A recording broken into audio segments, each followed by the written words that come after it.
안녕하십니까. 대통령의 특별연설과 현장의 괴리, 보좌하는 사람들의 책임이 크다 하는 말씀을 드리겠습니다.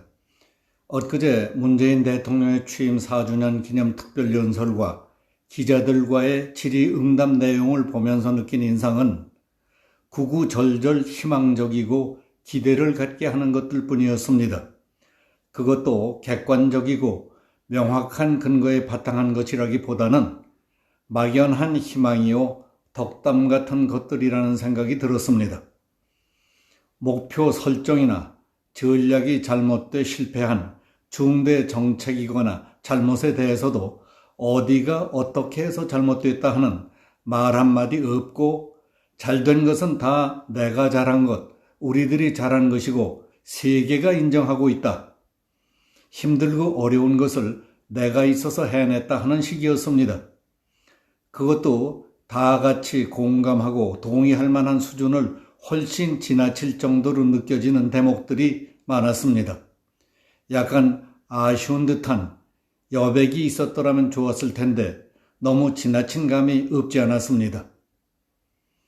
대통령 국정연설은 당면한 국가적 과제에 대해 국민들에게 알려야 할 것은 자세히 설명해서 납득시키고 이해와 협조를 구하기 위한 것이라는 점에서 대통령이 국민을 향해 국민을 위해 행하는 대국민 연설이 기본입니다.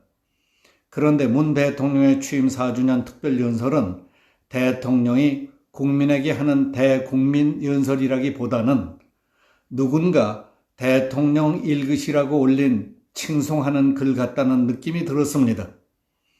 어떻든 5월 10일 대통령 연설 후 여기저기서 연설과는 어긋나고 상치되는 일들이 일반 국민들, 경제계, 심지어 집권 여당인 더불어민주당 같은 데에서도 삐져나오고 있습니다.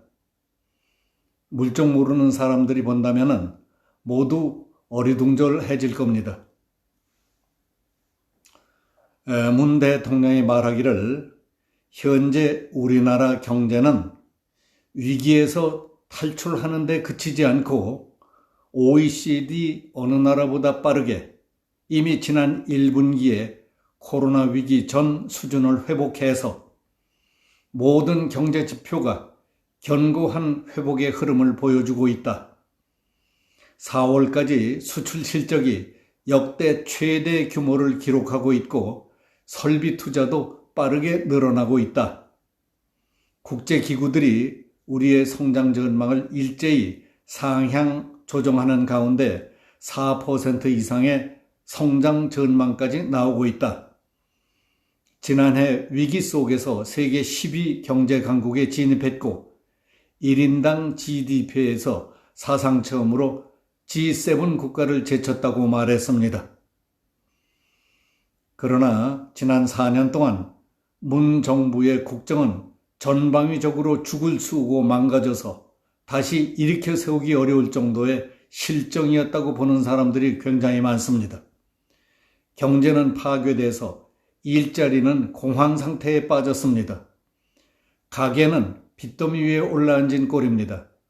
부동산은 집값과 전월세 가격이 급등해서 집 한 채 있는 가정은 세금 폭탄에 시달리고 있습니다.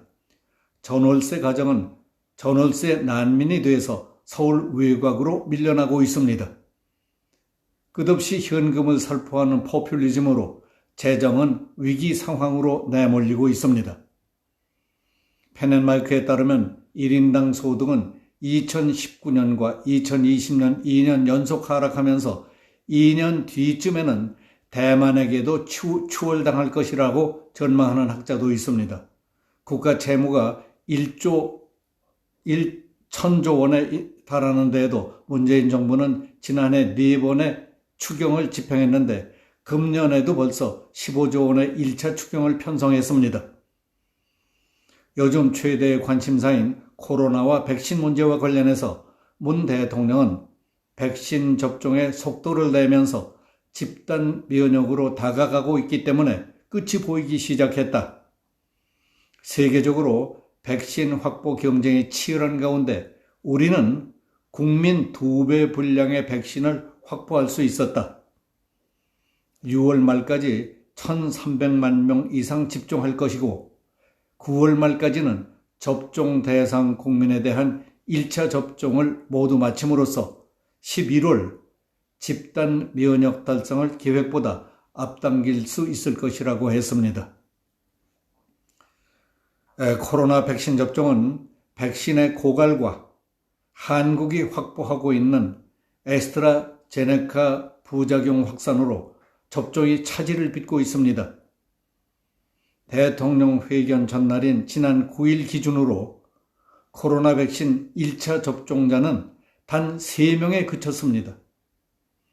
그런데도 대통령은 백신 접종이 순조롭게 진행되고 9월에 1차 접종이 다 이루어질 것이라며 코로나 전쟁의 끝이 보이고 있다는 낙관론을 펴고 있습니다. 백신과 관련한 대통령의 호언장담은 국민의힘이 백신 확보를 위한 긴급사절단을 단독으로 미국에 파견한다는 것과 너무 거리가 먼 이야기라고 생각이 됩니다. 국민의힘 김기현 당대표 권한대행 겸 원내대표는 최근 정부와 여당에 초당적으로 백신 사절단을 꾸리자는 제안을 했었지만은 별다른 답변이 없었다. 어쩔 수 없이 국민의힘은 박진, 최형두 의원으로 구성된 백신 확보 사절단을 급히 미국에 파견하기로 결정했다고 밝혔습니다. 대통령은 10일 특별연설에서 3명의 장관 후보자들에 대해 야당이 반대한다고 검증 실패는 아니라고 주장하더니 11일에는 문재, 임혜숙 과학기술처, 노형욱 국토교통부, 박준영 해수부 장관 후보자에 대한 인사청문 경과 보고서를 14일까지 보내줄 것을 국회에 요구했습니다. 이에 대해 송영길 민주당 대표는 청와대가 명령하고 여당이 따라가는 식은 안 된다며 대통령에게 각을 세웠습니다. 민주당 5선의 이상민 의원도 문 대통령의 일방통행식 처사를 작심 비판했으며 민주당 초선 의원들도 대통령에게 반기를 들었습니다. 이번 대통령의 특별연설과 연설 이후에 드러난 여러 가지 부조화를 한마디로 표현한다면 대통령의 현실 창란 또는 현상 불감증이라고 할 수 있을 겁니다. 이것은 그냥 지나쳐 버릴 일이 아니라고 봅니다. 대통령의 현상 불감증 원인은 어디에 있을까?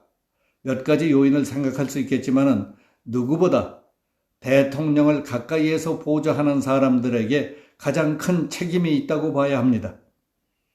대통령이 하겠다는 모든 것을 그대로 받드는 것은 보좌하는 것이 아닙니다.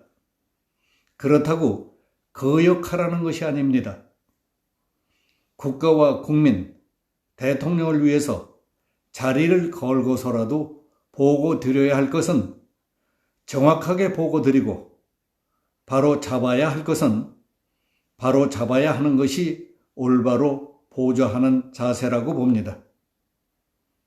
대통령 기분 좋으시라고 무조건 하라는 대로 하거나 그때그때 비위나 맞추는 것은 보좌하는 것이 아니라고 봅니다. 큰 일을 그르치는 수가 있습니다. 여기서 마치겠습니다. 감사합니다.